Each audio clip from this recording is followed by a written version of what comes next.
স্বাভাবিক মহিলা তো এক্স এক্স। স্বাভাবিক মহিলা মানে কি? স্বাভাবিক মহিলা হচ্ছে এক্স এক্স। ওকে, ভেরি গুড। আচ্ছা, আর বর্ণান্ধ পুরুষ কি হবে? আমরা জানি তার এক্স ক্রোমোজোম একটাই, একটাতে ঝামেলা থাকলেই ঘটনা শেষ।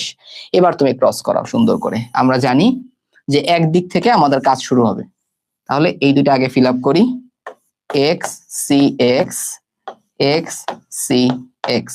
ওকে, এবার আরেক দিকের কাজ শুরু করো। তাহলে এক্স ওয়াই, এক্স ওয়াই। আচ্ছা, তাহলে আমরা এখানে কি পাইলাম? আমরা পাইলাম হচ্ছে বাহক কন্যা, বাহক কন্যা। আবার পাইলাম হচ্ছে বাহক কন্যা। তারপরে পাইলাম হচ্ছে স্বাভাবিক পুরুষ। দুইজনই কি?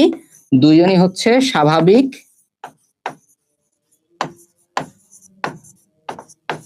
স্বাভাবিক পুরুষ। ঠিক আছে, এখন তোমার পরীক্ষায় প্রশ্ন আসে অনেক সময় এরকম যে বর্ণান্ধ পুরুষ এবং স্বাভাবিক মহিলার মধ্যে যখন বিবাহ হয় তখন তাদের স্বাভাবিক পুরুষ সন্তান হওয়ার সম্ভাবনা কত? তুমি জানো এই যে চারজন ছেলেমেয়ের মধ্যে দুইজন হচ্ছে পুরুষ, এবং এই দুইজন পুরুষ দুইজনই হচ্ছে স্বাভাবিক, দুইটাই হচ্ছে স্বাভাবিক ছেলে, তাই না? তাহলে আমরা বলতে পারি যে তার বর্ণান্ধ সন্তান কত পার্সেন্ট? বর্ণান্ধ সন্তান হবে 0%। কোনো বর্ণান্ধ সন্তান হওয়ার সম্ভাবনা নাই। বাহক কন্যা, বাহক কন্যা কয়জন? নিচে হবে 4, 4 জনের মধ্যে 2 জন হচ্ছে বাহক, তার মানে 50% হবে বাহক কন্যা। বাহক কন্যা হবে 50%। আর যদি বলে এরকম যে স্বাভাবিক পুরুষ কত পার্সেন্ট? সেম, 2 জন হচ্ছে স্বাভাবিক পুরুষ, টোটাল সন্তান হচ্ছে 4টা, তাহলে হবে কত? 50%।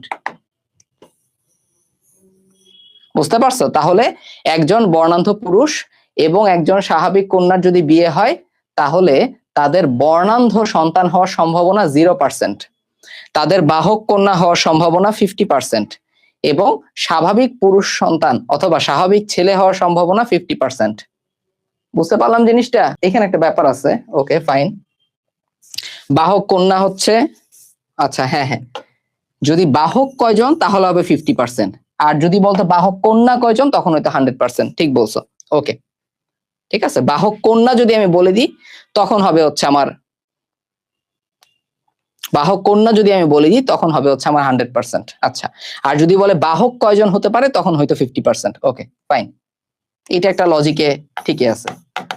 বাহক কন্যা যদি বলি তাহলে হবে হচ্ছে 100%। গুড। আচ্ছা, আর ভেরি গুড হুমায়রা, সুন্দর জিনিস ধরছো।